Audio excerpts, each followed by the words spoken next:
جو پیر اپنے مرید کو حلال اور حرام کی تمیز نہیں سکھا سکتا وہ پیر نہیں ہے، وہ شیطان ہے، اس سے بچ کے رہو۔ پیر وہی ہے جو بتائے سجدہ اللہ کو کرنا ہے، کسی اور کو نہیں کرنا۔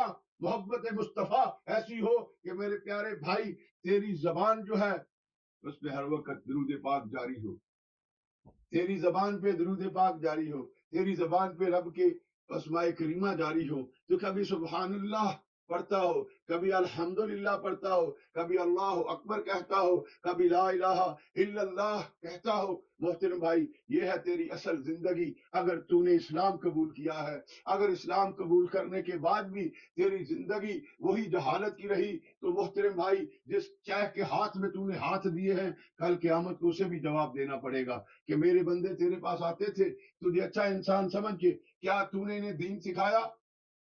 اس لیے آؤ توبہ کی طرف آؤ، چھوڑ دو، کسی قبر کو سجدہ جائز نہیں، کسی پیر کو سجدہ جائز نہیں، اللہ کے سوا سجدہ کسی کو نہیں۔ محترم بھائی نہ سجدہ عبادت جائز ہے، عبادت کا سجدہ کوئی کرے گا وہ کافر ہو جائے گا، جو تعظیماً سجدہ کرے گا وہ بھی حرام ہے، گناہ کبیرہ ہے۔ اللہ تعالیٰ میرا اور آپ سب کا خاتمہ ایمان پہ کرے۔